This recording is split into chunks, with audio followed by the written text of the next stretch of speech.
Welcome back to the Football Terrace. Lots to talk about today. A big story coming out of sport that Arsenal have submitted a near 60 million euro bid for Raphinha, and the reports suggest that an agreement may already be in place between Leeds and Arsenal. Barcelona are also interested. There's a meeting next week between the agent of Raphinha and Barcelona to see what is going on there. We're going to delve into that. And the Antony news has progressed lots since this morning. Man United in Amsterdam now, according to reports, working on that deal to finalize it for around £40 million. Antony looking for the move that could accelerate quickly. We're also going to touch on the Lisandro Martinez battle between Manchester United and Arsenal. So I'm sure that's going to be a fun one on this show. Plus, we're looking to take a look at Erik Tielemans. We're going to take a focus on Chelsea and all goings on there as well. Plus, any questions that you have, anything that you want to go through on the show today, we want to hear from you. Make sure the like button is smashed. Make sure you're subscribing to the Football Terrace. I'm joined, of course, a day earlier than normal because Ben Jacobs on tomorrow, by the way, people, updating everything to do with Chelsea. So we have switched things round, but I'm joined by Jessica Black. How are you? I'm good. How are you? I'm very well, thank you. I'm very well. Transfer window is really up and running now. I'm enjoying watching the deals unfold, the fan debate. It's what I live for. It's what I live for, to be honest. I love it. Awesome. Yeah. Let's get into it. Good. Well, the first one I wanted to start with is the situation with Raphinha, because the report here, and I'm going to sort of read part of the quote from the story, is Arsenal have already made a bid close to 60 million euros for Raphinha. It is thought that there is already an agreement between Arsenal and Leeds. Crucial meeting next week between Barcelona and Deco. Of course, Deco is the agent of Raphinha, to inform if Barca can compete or not. Not complete, but compete or not. So it feels like Arsenal, there is talk of Tottenham, and we'll get onto that a little bit later, are really kind of pushing to get this deal done, to get it over the line. That is the report, as everybody can see there on the screen. What's your take on this? Are you feeling confident as a Gooner? Where's your head at with Raphinha right now? Because it kind of came out kind of nowhere in the last 7 to 10 days. Yeah, I don't know. I think it's kind of like an easy link to make because obviously, like, he's Brazilian and Edu's Brazilian, and he probably does want to get Raphinha in if he thinks that there's an opportunity. But we know that Raphinha has his heart set on going to Barcelona. So I would imagine when Deco goes there, they might figure out something and get that over the line. So, yeah, I think this is one where, it sounds exciting on paper. Obviously, I'd love to get Raphinha because he would take us to another level. But him wanting to go to Barcelona, I just think is going to be maybe the more deciding factor than whether or not Arsenal can do it financially. So, yeah, I'm not feeling super confident on this one, maybe like 30-70 or something like that. But, yeah, it's definitely an exciting link. So, yeah, we'll see what happens with that. Yeah, look, he's a phenomenal football player. There's also talk of Tottenham wanting to get involved in this as well. They've said they've made contact with Leeds United over the deal for Raphinha. Arsenal also expected to make an approach. Like the British press, as ever, is never really as full on as some of the international press around these things. It says Spurs hope to the law of Champions League football will give them an advantage. If Barca can't get this deal done, and Barca, of course, have a lot of their own issues at the minute. It came out today from Spain that they're really kind of not being harsh on Barca. They're just telling us as it is. Even the reason for the De Jong deal being delayed is because Barca are pushing for more money than they know they're really going to get. But it's because they're still at this point in a situation where they can only spend 1/3 of the money they raise through sales on new players. So Barca are really in this difficult situation where they've got the likes of Kessie to register. They want Lewandowski. They want Raphinha. But they're not kind of letting anybody go at the same time as well. Bernardo Silva they want in. It does feel like there could be an opportunity, and Raphinha could be it, because the sounds are that he's getting a little bit ticked off with waiting, where Bernardo Silva, Lewandowski, it's almost, if I leave where I'm at, I want to go to Barca. So I'm willing to kind of wait. Frank Kessie, there's not been a word all summer about him thinking of ripping up his contract and moving elsewhere. But Raphinha does seem to be the one. But if Spurs were to come in for him, how confident are you as a Gooner that you could see Spurs off and be the real pull, have the real pull and bring Raphinha in? Well, I mean, I think Champions League is probably going to be, the advantage that they have, like it already says there. So, yeah, I wouldn't feel too confident if Spurs came in. If they came in, then yeah, he might go there. I could easily see it. Obviously, Champions League, Conte, the players that they have there. So, yeah, I could see him going there probably over Arsenal because, we just have Europa League. So, yeah, I wouldn't feel too confident about this one, to be honest. You're not confident about it. I just want to let everyone know as well. Arsenal have just officially announced Fabio. I find it funny about official announcements because of the way transfers are now on social media. I almost sort of feel like, is it really a shock? When it comes to officially announce a player, I used to like the last one that I really buzzed about was Pogba's because the announcement came before any journalist sort of like did the whole big confirmation thing. Now it's already done. It's almost like I feel a complete and utter. As soon as the here we goes out the way, I'm like, I don't care anymore. I want to move on to the next one. Maybe that's just me. But congratulations to Arsenal on that one. The more I read about that lad, by the way, he sounds an absolute player, which we can move on to a little bit later. But why are you not confident that you can land Raphinha over Tottenham? I mean, Chelsea have got a bit of a mooted interest in it. Like, why the lack of confidence from you personally? I mean, it's just kind of like what I already said. It's Champions League and Conte. That's probably going to be a bigger draw. We've kind of already talked about that. And he wanted to go to Barcelona. So, yeah, I think maybe that might be the deciding factor. So, yeah, I don't feel that confident about this one, to be honest. I mean, it would be exciting if we could get it over the line, but I'm sure if Barcelona can't get it over the line, then other Champions League teams will come in and that'll hurt Arsenal's chances of getting Raphinha. Yeah, I mean, it's an interesting one because I kind of, again, I'm just going by social media and what people say. I'm still seeing, and I'm sure this has kind of made you sort of shoulders go, people kind of coming out with the whole, are we going to damage Saka? Saka's position. Why do we need Raphinha? Like, what's your kind of take on that? Because, like, for me, I think right now Raphinha is better than Saka. So why wouldn't you want him? Yeah, I mean, you need competition for places, and Saka, played so many minutes last season, and this is something that a lot of Arsenal fans really complained about. And we need more than one attacker. It looks like we might be able to get Gabriel Jesus. So, that's not enough, though. Like, we re-signed Nketiah, and it's just Martinelli and ESR, and they're so young. So, yeah, I think it's pretty clear that we need somebody else in there. It'd be nice if they were more senior. We've already lost Aubameyang and Lacazette. And even though that they weren't great towards the end of their Arsenal careers, like they had senior presence. So yeah, you need to bring in somebody else for the competition and stuff like that. So yeah, I think maybe we're just not used to having competition for places. So it seems like a foreign concept, but yeah, I would imagine that if we're interested in Raphinha, he'd come in to kind of shake things up, which, we need. I get that. I mean, some Gooners, I'm assuming this is a Gooner, might not be, but Elite Samurai says Saka is better than Raphinha. Personally, I disagree. I think Raphinha is a little bit more experienced. I think he's just a little bit longer in the tooth. Saka's ceiling is huge. But then I have seen comparisons today comparing Saka to Cristiano Ronaldo, saying that pound for pound, same age, he's at the same level as Ronaldo. So I know some Arsenal fans think very, very highly of Saka and whatever else. But yeah, I think we've said it on a few shows. If Saka can't handle the competition of Raphinha, and by your own admission, he's better, then Saka don't have the mentality to be an Arsenal player, in my opinion. And I'm basing that, by the way, Elite Samurai, on your opinion, not what I think or think is in reality. Craig Barlow here says Saka needs competition and needs the rest, in my opinion. Absolutely.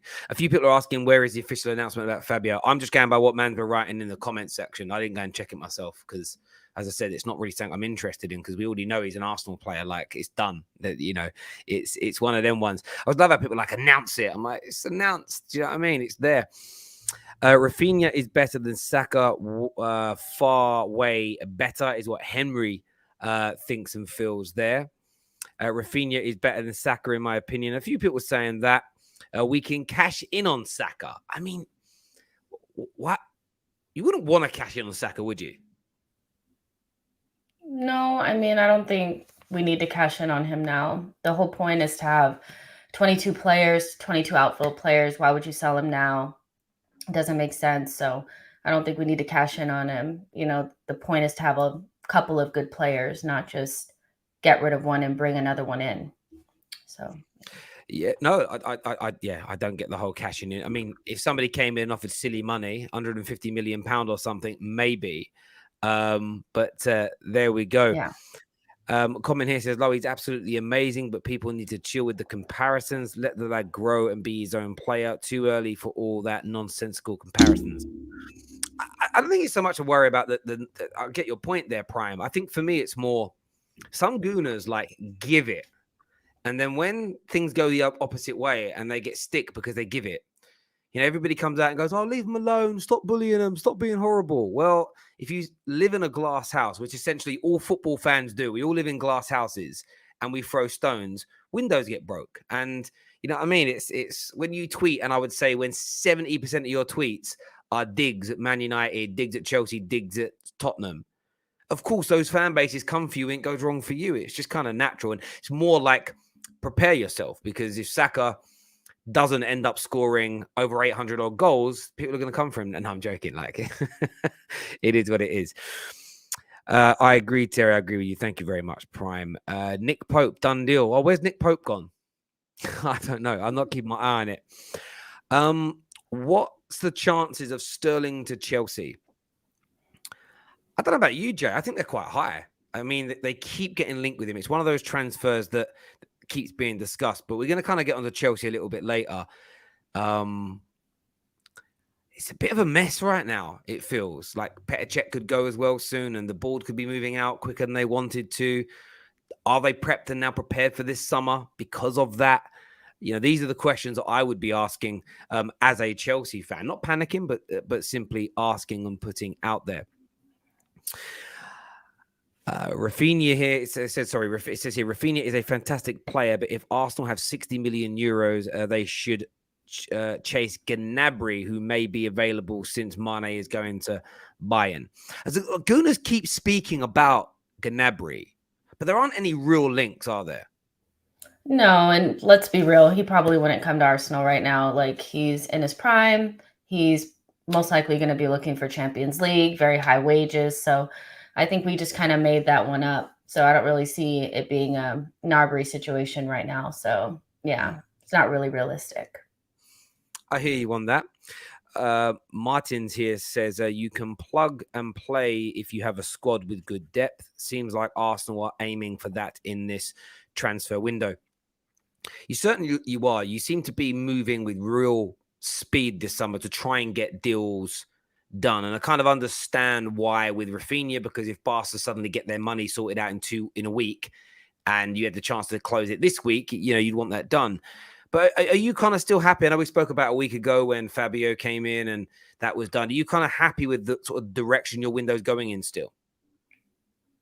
Yeah, I mean, it's fine. It seems ambitious. It seems like they want to spend a lot of money on good players. So, I mean, you have to see if they can actually get it over the line. There's no reason to, start acting like the players are ours yet, because nothing's happened yet. But, it's good links. The players make a lot of sense. They seem like they would fit the club, and where we are right now, they're a little bit more experienced. Everybody except for Fabio Vieira is a little bit more experienced. And so they can have that quality and a little bit more of make us not look so much like a young team anymore. So yeah, I think the strategy makes sense. So, I have nothing to complain about in terms of the players that we're linked to. No, absolutely. Ladies and gentlemen, we are going to move on to Man United a little bit later in the Antony news, so stay with us in relation to that. Yuri Tielemans talk as well. But there is a player that Man United and Arsenal are seemingly both going to go in for and go head-to-head over, which is Lisandro Martinez. I've kind of read so many reports on this. Some have suggested that He's not a priority for Man United. Some have said that he is. And the same for Arsenal, almost like a not a priority position for Arsenal, where others are like, Arsenal really want him. They've put a bid in. I think the words from Fabrizio today weren't quite that. I think Fabrizio here said that Ajax want around 45, 50 million euros. It's true, Arsenal are absolutely interested. They approached with a proposal of 30 million. It's not enough. Lisandro is top of the list at centre-back for Arsenal. So as I say, that there's these kind of reports where it's a big priority for both, and it's not a priority for both, which just tells me that both are fighting out. Maybe they're laying a few traps early on to say, "Oh, we're walking away now because we weren't ever really that interested." We know that kind of jazz. But how confident are you in landing this player? I mean, and then having essentially four. I know he's versatile, but it's then having like four quality centre backs at Arsenal. Well, I think most reports have actually said that Arsenal are very interested in him. I haven't seen any reports that we're not. Like, he's definitely a number one target. So he's a priority for us. I'm not sure if he's a priority for Man United, but he would fit a couple of different, positions. He could play left back, center back, central midfield, so he kind of fits the bill in terms of what we would need. It looks like we tried to jump on it early. But of course, Man United, if they're interested, I'm sure he'd probably go there because of Ten Hag, that link. And so we know that link is strong. So I would say, again, I'm not super confident in this one either. With other teams being interested, it just makes it a little bit more difficult. And, I don't really see where the advantage would coming to Arsenal, because he's worked with Ten Hag already and he hasn't really worked with Arteta. It would be like a new thing. And we're both in the same competition, and I'm sure Man United could get better wages and probably spend more. So yeah, not super confident on this one, but he's a really good player, and whoever gets him is going to have like a very, very good player on their hands. Yeah, you're right. In fairness, the report I just searched it again there. The report that I read that says it's not a priority. I don't know why. It says it is currently a priority. I read it as not currently a priority with the way it's worded. So it's my dyslexia that kicked in there. But look, I kind of agree with you. I think Man United, because they've started behind you, because they were obviously after Uri and Timber to begin with. I think it's Manchester United that are putting out the initial sort of, it's not a priority position, but we're going to look at it anyway. It's got to be a priority because we tried to sign Uri and Timber. We've been in talks with Pau Torres, and we're kind of favouring this player over them. Or Timber's decided that he's not sure if he can break into the Man United first team, so he's pulled away. I think if Man United and Arsenal go head to head, I'm confident we can beat you to him. And I think the Ten Hag element is the reason why, like you've already mentioned. What I like about the player, though, is that he's got that versatility, that he can play in that centre-back role, but he's also got the ability to go into midfield if needed. He can play at fullback if needed. I think these things are really kind of key in relation to that. But at Arsenal, if you do sign him and he's a priority, and I'm reading quite a few of these things, I'll just put in the word Martinez priority. There's quite a lot talking about centre-back. How does that, in your opinion as a Gooner, how does that work? Because there's big celebrations on William Saliba Day when he said he was coming back. You've got Gabriel and Ben White, who have been celebrated most of last season. Who, in your opinion, starts as the regulars, and how do you see it transpiring over the season? I mean, it's hard to tell because you've never seen Saliba or Martinez playing your team. So it would still be White and Gabriel until you see something else. But we know that I think Lisandro Martinez, if he came to Arsenal, he might play left back for us too, because Tierney is so unreliable. So that's actually where I see him making the most impact for Arsenal. I do think because he's a ball playing center back, he might be able to creep into that starting lineup, with Ben White, because Gabriel, he's improved upon it, but he's nowhere near as good as Lisandro Martinez in terms of his distribution. So I could see that being somewhat of a battle. But I do think he would add a lot at the left back position more than anything because of Tierney. So, yeah, but squad depth, 4 competitions, tons of games. I don't see it being an issue. It's only really an issue when it's Arsenal. How are you going to fit all these players in? But nobody says anything when other top teams or other top 6 teams have more than 2 good center backs. So I don't know why it's a big deal when it's Arsenal. It's not a big deal. No, I'm just saying, I mean, a lot of people have been saying that, like, No, why because do you need why do you need him? What's gonna happen to Gabriel? Why do you need him? You know, you have Saka, like because people want to hear fan opinion. So, for instance, if we sign Lisandro Martinez, there was talk earlier on in this easier example earlier on in the window, well before it opened, but earlier on in the summer, there was talk about Pau Torres and Urian Timber coming in.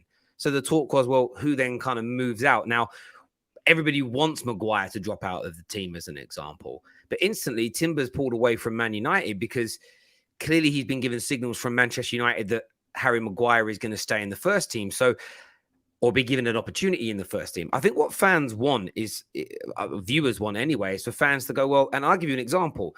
I don't see all these journalists like David Ornstein stating that Lisandro Martinez is a priority if Arteta's not looking to put him into his first team. Maybe not on the first day of the season, maybe a little bit of a bleed, but somebody's going to go. There was already links earlier on this summer. I remember you telling me around maybe Edu looking to try and move Gabriel on, Juve and stuff. Now, I know they've kind of muted since then and there's not really been much talk of it, but I wouldn't be surprised if William Saliba is going to be given a real chance. If there's a top priority to buy a new centre-back, it wouldn't shock me if one of these guys moved on, or at the very least was sort of moved onto the bench for the majority of this season and then moved on next, because nothing should get in the way of progression. So I think what fans want when they're asking where they're going to fit in, it's like every time Liverpool signed a new attacker, when the front three they had was so great, was who misses out? Where are they going to fit? Where are you going to put them? I think fans just want to challenge and see what Arsenal fans have got to say. Like, you're pretty good with it. Like, you'll turn around and say things like, well, if Saka's got to sit on the bench and we sign Raphinha and Raphinha's playing better, so be it. I don't think it's an issue with you guys having 4 centre-backs. It's just, well, who misses out? Who do you think the person on the chopping block might be? I think that's the question, really. Yeah, sure. Yeah, probably. Maybe somebody does go. Maybe Gabriel does get sold. I don't know. You know, I don't see it. But yeah, possibly, you know, but yeah, we'll see what happens with that. Yeah, and a few people are here saying that everybody knows that top teams rotate apart from Terry, and maybe that's what it is. Maybe all 4 centre backs are really happy with being rotated, but I think that kind of works when you have someone of the level of Nathan Ake. But if all these 4 centre backs see themselves as starters, it might work for a season, maybe 2. But yeah, I've never seen a situation where you have 4 starting centre backs being rotated. You always have some centre backs that are not quite of the standard. Just my view, really, like on football. But it's not a dig at Arsenal. I mean, I think it's positives if you think you guys are improving what you've got. It goes, no, you lot are stuck with that fridge. Enjoy. Yeah, listen, it's honestly, I was really disappointed with Urian Timber. I thought to myself, if you don't fancy your chances of ousting Harry Maguire, then I don't really want you at Man United right now. I think I don't think your mind's in the right space for it, really. Comment here from Mo says, why are Arsenal fans so defensive, Jess? Why are you so defensive, they're asking? I don't think I've been defensive today. I think I've given good answers, you know.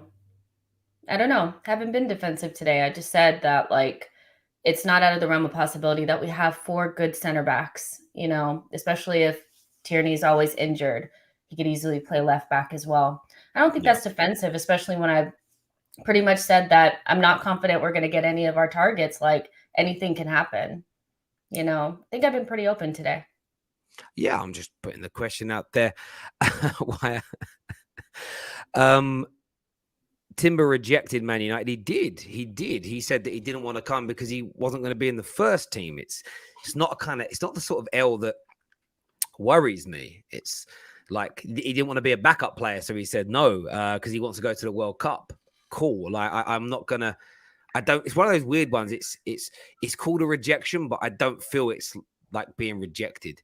It's almost like saying like the girl you asked to be. Like, I might make you my girlfriend, but there's a couple of other girls that are like more than you. Do you mind waiting? She says no. It's not really like you got rejected, is it? Do you know what I mean? It's you don't get rejected by side chicks. That's not how it works, my friend. But there we go. Arsenal shouldn't be looking for centre backs. We should be going for backup fullbacks and midfielders. Arteta fled up by I don't know what I was meant to say there. Fed up of giving Eddie a new contract. We need 2 new forwards, is what's been said. Do you agree with that? I mean, we are going after 2 new forwards, Gabriel Jesus and Raphinha.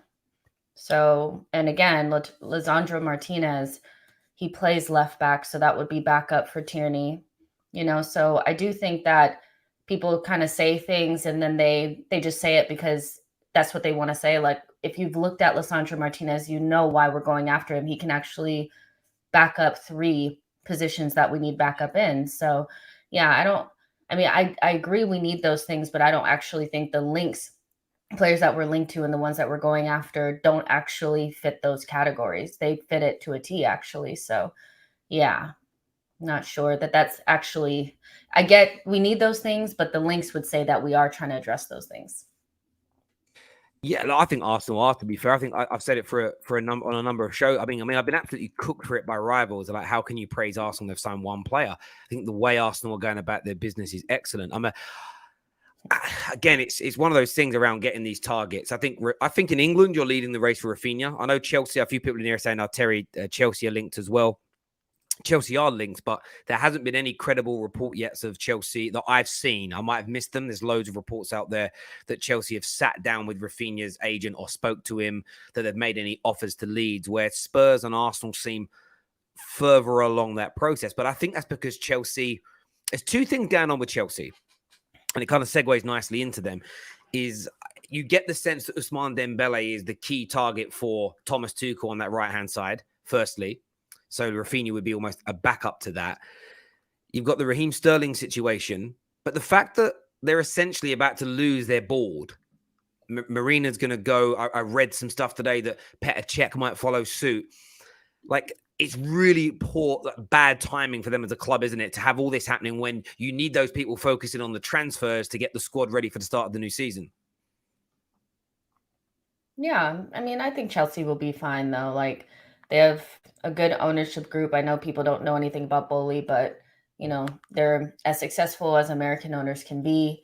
And so I'm sure they'll be fine. They may just be working in silence and we don't really know what's going on. So I would imagine at the end of the window, Chelsea are probably just fine. Need to figure out what's going on with Lukaku and then move on from there. Yeah, look, I agree. I think that, again, I think what you always get in these scenarios is rivals trying to. It's always like you're trying to get rivals are always trying to bait you, wind you up. I don't think it's great timing, but equally, think about some of the deals. Clubs love a clean slate. They're like a fresh day to release, announce players. It's great for social media, the website interactions. And remember, all of this generates money through sponsors and everything else. So there could be an element of Chelsea sitting there and thinking, amongst all this other stuff going on, we don't really want to be announcing a brand new signing today because it's not that perfect timing. A lot of people have asked about Gabriel Jesus to Arsenal. Why hasn't it progressed anymore? Well, he's on holiday. And Arsenal, if they sign him, are going to want to do an absolute grandstand type sort of announcement, aren't they? They've got to get him in for the photo shoot. They don't want him just holding an Arsenal shirt by the side of a swimming pool saying, "Hi, I've joined." They're going to want to make a splash, excuse the pun. So I think sometimes Chelsea fans have just got to stay a little bit more relaxed and everything else. And as the Bowley Group are renowned for running sports clubs, franchises well, equally. They're not sort of like the other guys, the Ricketts family, who not only had their social issues, there was also the point that they weren't particularly good owners of the Cubs, according to things I read online. So I think Chelsea fans have just got to relax a bit. We have got Ben Jacobs coming on tomorrow to kind of go through everything going on with Chelsea. So if you're a Chelsea fan watching, that will be tomorrow afternoon at 4 p.m. Ben Jacobs and I. There was a super chat that came through there that says, praising them is premature. They've done this before. We've already seen them backtracking on Yuri. Hopefully you are right now. That's from Guna Dan. Do you feel like, there are the reports that have come out that the interest in Yuri Tielemans has cooled down. Obviously, Guna Dan's kind of saying the praise for Arsenal is premature because they've done this before. Are you concerned about the cooling of interest surrounding him, or do you think it's fair because you're chasing after other targets, which is essentially what Charles Watts has said? Yeah, I think Dan is probably, right, that maybe Arsenal are trying to move away from Tielemans slowly. Maybe Fabio Vieira was the real target and Yuri Tielemans was like a smokescreen or something like that. I think it would be disappointing. There's a lot of Arsenal fans that want to see somebody different in midfield. So if we don't get him, regardless of who we get in attack, it's going to be super disappointing and a real, probably black mark on the transfer window. So yeah, the Yuri Tielemans thing is kind of concerning, and I don't really blame Dan for saying just wait a minute and don't praise the board just yet, because if we don't get that midfielder, the window is, for a lot of people, would be considered a failure.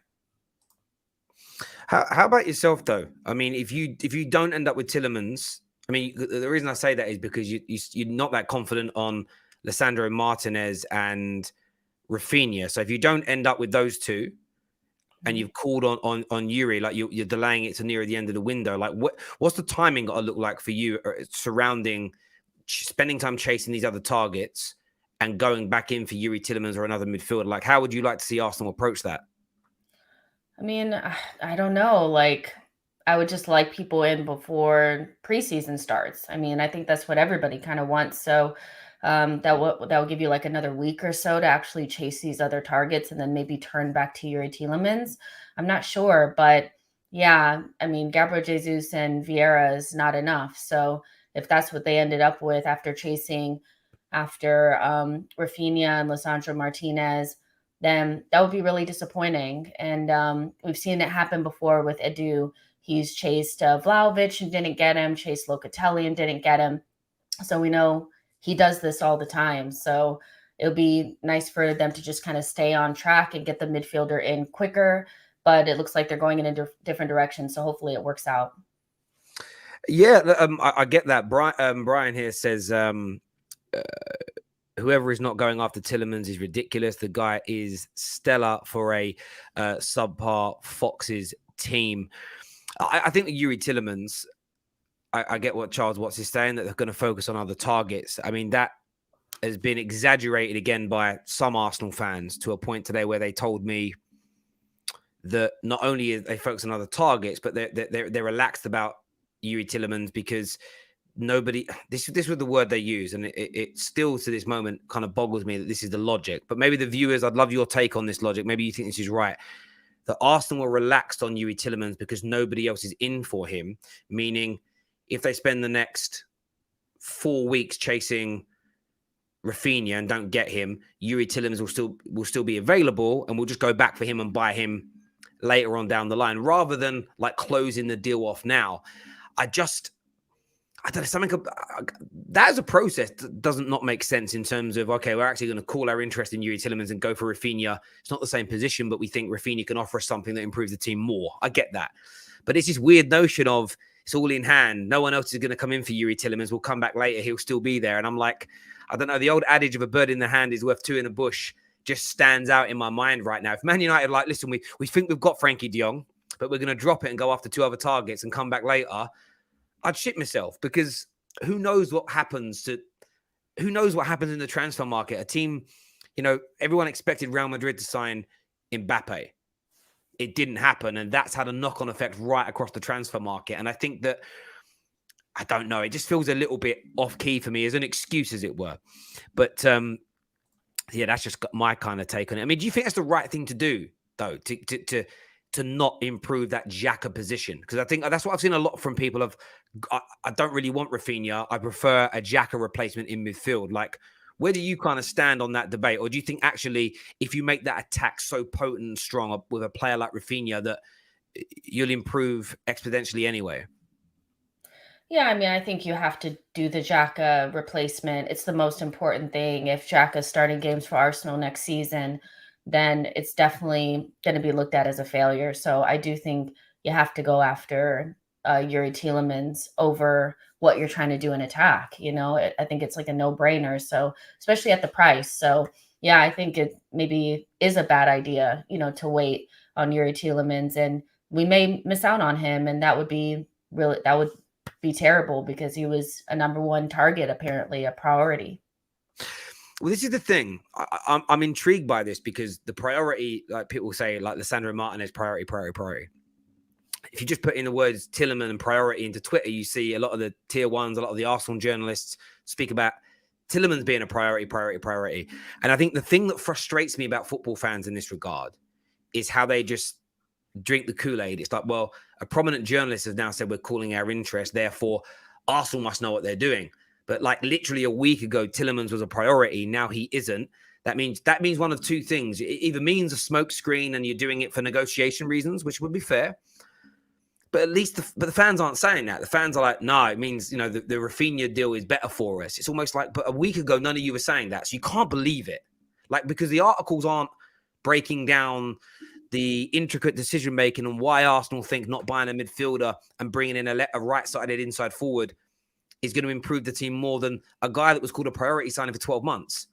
That's where I think football fans, I'm not saying Arsenal fans should be panicking. I'm not saying Arsenal fans should be screaming or shouting, but how they fluctuate their opinion with whatever is trending on social media. And they're not the only fan base to do it. It's like Man United fans believe that we didn't get rejected by Darwin Núñez, that we walked away. It's like, have you not learned yet? Because I almost guarantee you this. Right now, it's being reported by most journalists that Arsenal, or if not all, a priority for Lisandro Martinez. I'll make you a bet, viewers as well. If Man United start to win the race, a Arsenal tier one or a respected Arsenal journalist will say, Arsenal were never actually that interested because of these 2, 3, 4 reasons. I almost guarantee it will happen. It's like Spurs right now, suddenly not interested in Eriksen. As soon as the reports come out that maybe leaving London isn't a decision he's going to reject anymore. It's almost like, oh, we want to distance ourselves in case he picks Man United so we can say we were never in. I don't know. There's a little bit of that going on here for me, but we will see. Super chat here says, Jess with her smirky smile reminds me of Jada Pinkett Smith trying to trigger Terry. Typical American and Arsenal fan, can't see other fans in peace. Is that what you're talking about, Zane? Zane, you're the same guy that thinks Spurs are finishing in front of Liverpool next year. But there we go. There we go. Fickleness is what's been said there by him. Terry, do you read? I do read super chats. Yes, I do. Have I missed one? Oh, I haven't. I'll come back to yours in a bit, my friend. I do read them out though. I just kind of try and put them in relevance. Oh, we are panicking. Xhaka makes us worry. Not all Arsenal fans are panicking, though, are they, Jess? I mean, some are. I mean, if you're panicking, I couldn't really blame you. It's the transfer window, and we don't usually do well in it. So I can understand why anybody would be disappointed or already freaking out and stuff because, yeah, I mean, we bottled it before, may bottle it again. So, yeah, if you're panicking, I feel like, it is what it is, It's not like we have a good track record in the transfer window. Well, I think this is the thing for me. I believe that, if the club's changed its mind, we know the transfer window is fluid. I mean, it's funny, really. I mean, you got absolutely destroyed by some gooners wrongfully, really. Or they say destroyed, that's the wrong word for it. That came for you when you sort of pointed out that everyone's got to kind of calm down.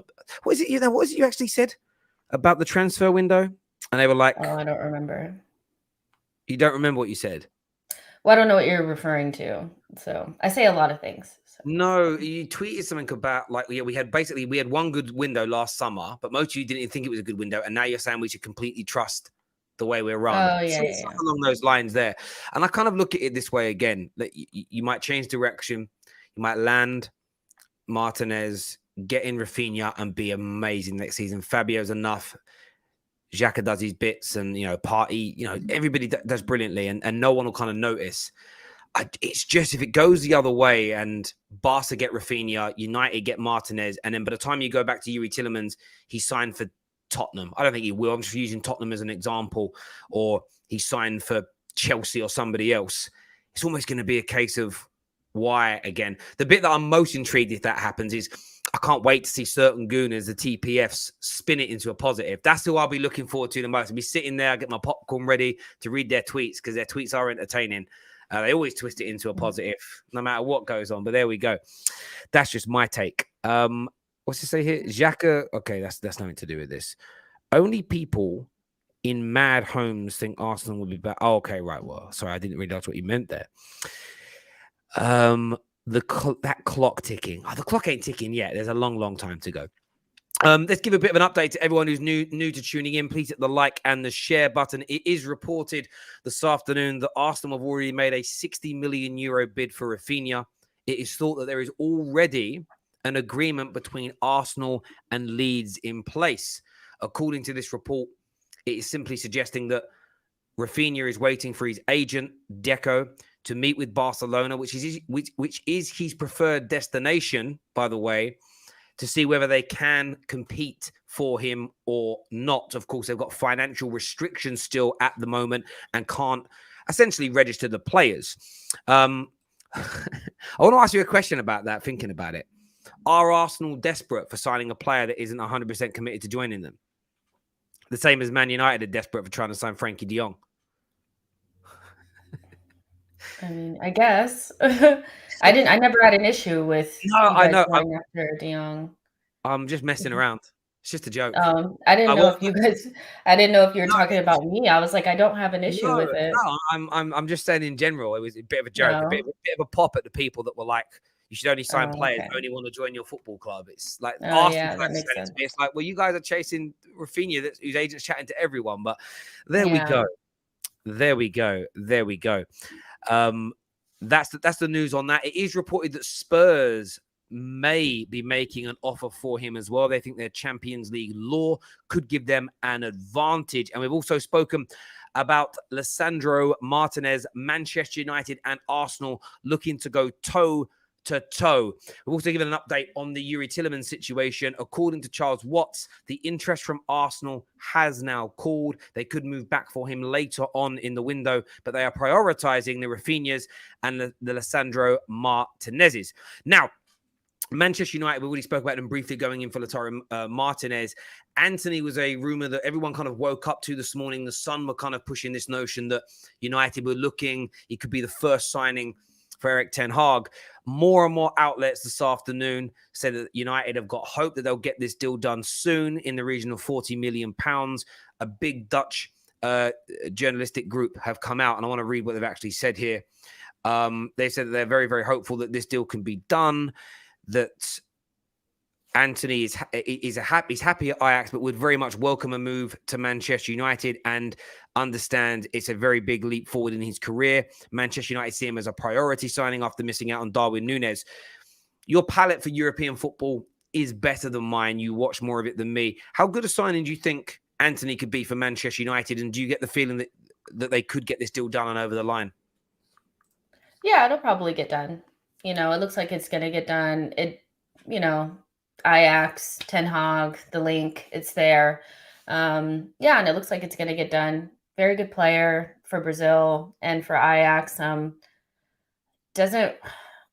He still needs some development. Obviously, like his goals and assists aren't as high as they probably should be, but nevertheless, good signing for Man United. I'm sure Man United fans will be really excited to have him because he's an exciting player. Very good on the ball, tricky, good dribbler, all that stuff that people really like. So, yeah, I think it's a good signing. I mean, look, the more we've been linked to him, the more I've researched, if that makes sense. Technically, I mean, I've watched the compilations. He's got a lot of good skills. I mean, they don't tell the full truth because I've seen players in compilations with good skills before. I remember a player that Newcastle signed called Cisco, and his YouTube compilation was out of this world, and he's one of the worst players I've ever seen in the Premier League. But he does have something, and there is a pattern, though, with Ten Hag. He loves these. I mean, everybody, he's essentially, all our main targets are connected to Ajax. Every single one of them. And a lot of rivals, again, it's interesting because a lot of the players, Eriksen was being raved about when he returned to England. 2 or 3 years, Frankie de Jong's been the guy. Antony's a player that I've seen tweeted about and spoken about so much in the last 12 months. And of course, then there was Urian Timber, now Lisandro Martinez. But Man United have been linked to all these current or ex-Ajax players. And a lot of rivals think that Man United are very wrong to go down that route. It's not going to work in the Premier League. A lot of people saying that it shows that Erik Ten Hag isn't that good a manager because he's trying to buy the type style of players that he's used in the past and he can't develop people, etc. Like, what's your sort of take on that? As we're, a week on, we're linked to 2 more players heavily from Ajax now. What's your thoughts and feelings on that? Is he doing the right thing, or is this kind of the wrong approach for him to take, in your opinion? No, I mean, of course it's the right thing. It's players that he knows, that know his system, know how to play the way that he wants to play. And so you want to get some familiarity there. I think it's overstated whether or not players that play in the Dutch league, whether or not they could play in the Premier League. Like if they're good enough, they could play in this league as well. So I think it's a good thing to get players that are familiar with the system in that team. So I think it's a good approach. I mean, if you had, a connection with a team like, or a club like Ajax, why wouldn't you use it? Yeah, I mean, comments like this where it says it's not a good sign from Ten Hag if he only goes for his own old players. Why though? I'd be really brutal on this. I don't care about what you've got to say on it. I want to know why you think it, because I get the point. The point's been hammered in. Why though? Why is it a bad sign for him to go for his old players? I haven't seen Chelsea fans moan that Tuchel wants some of his old players. I want to understand it. You know what I mean? I think for me, I want to understand why you think that, my friend. That's what I'd love to know more than anything else. I mean, I think I know why he's doing it myself.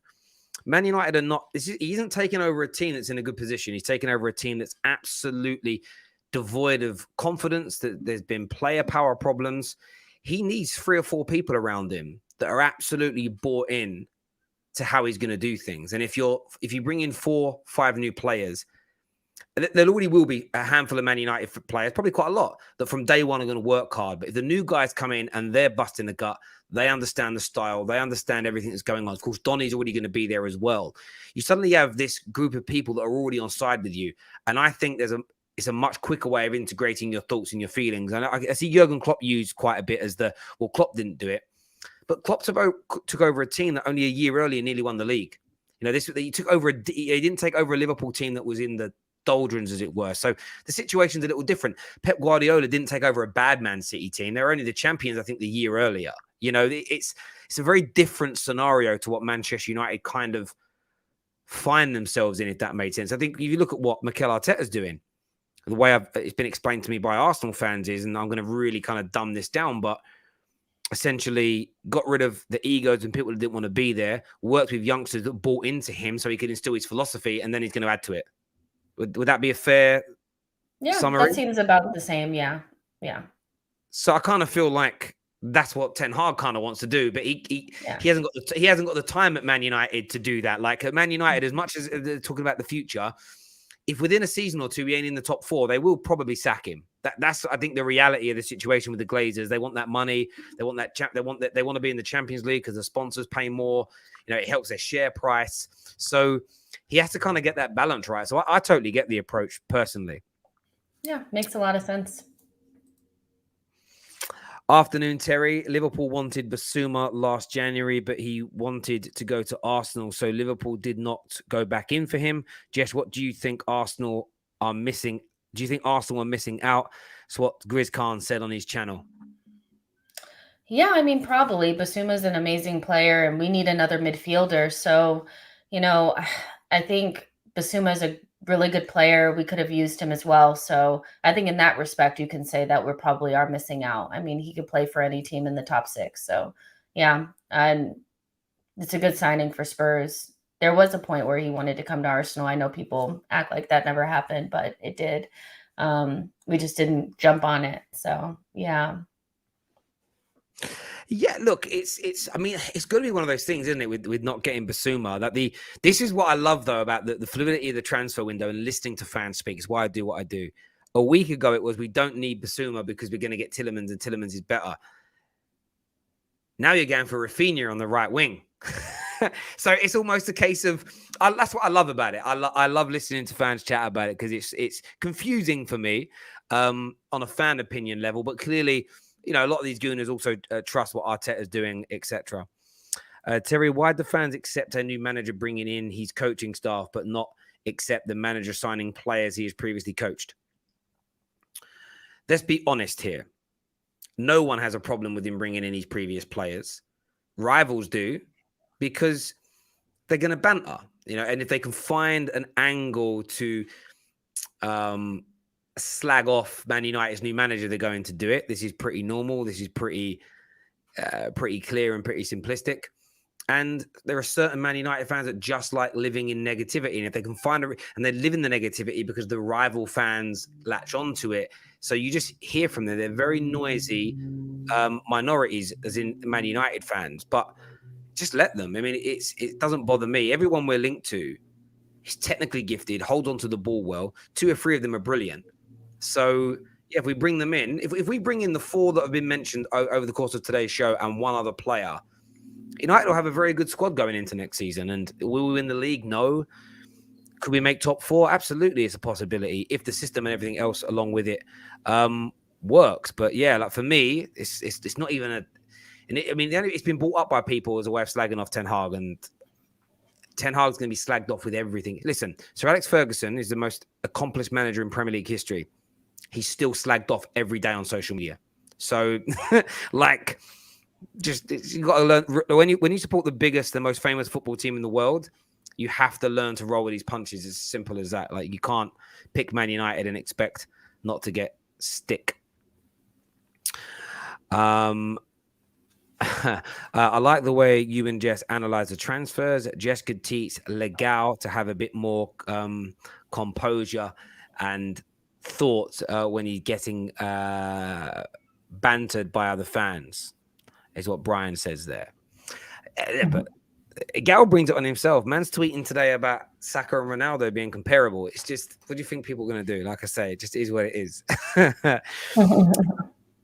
I want Ten Hag to build the system. He will build the system, but you need players for that too. Like, don't you find it interesting, Jess? Like, you use Jurgen Klopp as an example and Pep. People talk about how they can improve any player, how their systems prevail. But look at the squad overhauls they've both had since joining their clubs. It's almost, why suddenly when Man United and Arsenal get this as well, Arteta is going to spend money. So, well, thought Arteta was a great coach at developing youngsters. It's almost like certain clubs get what they spend gets ignored, and it's the system and the style.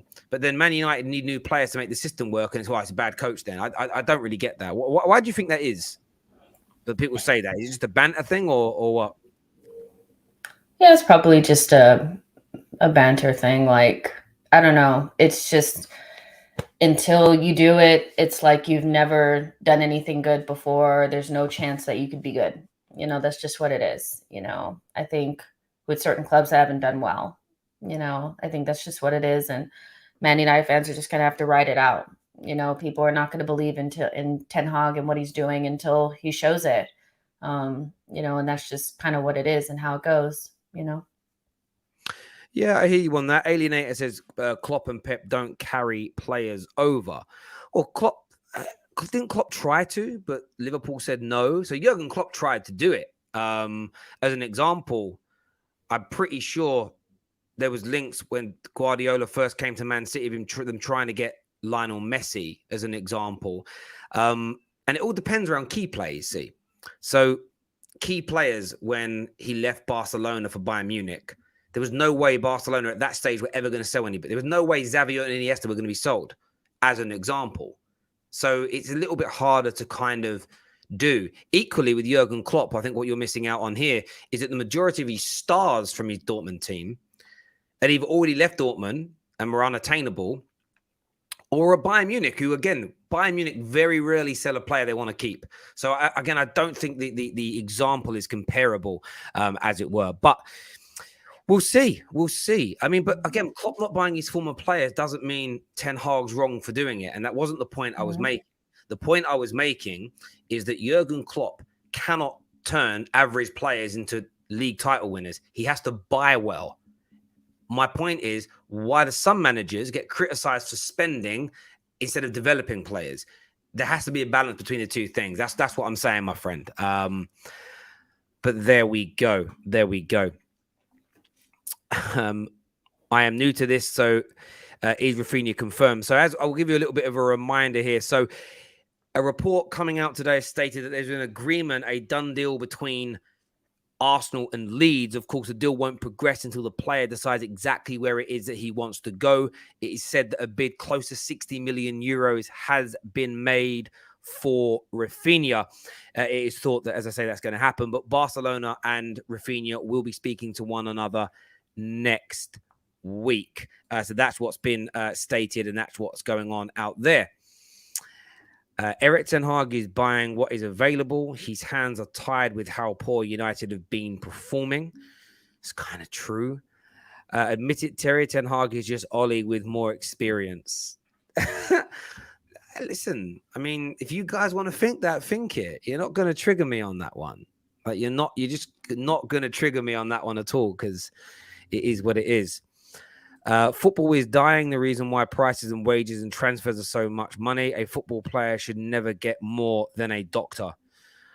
I disagree. We live in a capitalist society, and I don't think you could afford to pay doctors what footballers earn. And if you live in a capitalistic society in a free country, you can't limit to a degree what people earn. If football is worth so much money, you're going to get paid that. And I'm not going to get into a political conversation. Do I think people like nurses should be paid more? Yes. By the way, some doctors get paid colossal amounts of money. But being a doctor is a vocation. It's a very different, I mean, doctors don't go up and go, right, I'm going to be a doctor so that I can earn loads of money. Generally speaking, I don't think that's what doctors do. But that's just my view and my take on that anyway. But there we go. Ladies and gentlemen, I really appreciate you all tuning into the show today and having your say with us. Please do me a favor before you leave and smash that like button and subscribe to the Football Terrace. Until next time, people, take care. Goodbye. God bless. Actually, sorry, I missed out a super chat from earlier. Sorry. It says, Bayern bought Grevenberch for 19.5. I can't pronounce. Oh, yes, I know who you mean, for 0, and Mane for 32 million. What they are for Man United and Chelsea doing? Well, you've got to remember, European clubs tend to sell to each other cheaper than what they sell to the Premier League. It's how the European clubs take that big TV deal money away is one reason. Plus Mane, a year left on his contract, 30-odd years old, not going to a domestic competitor. It's probably the reason. But thank you for the super chat, my guy. Until next time, everybody, you take care of yourselves. Take care. Goodbye. God bless. And we'll see you all again very, very soon.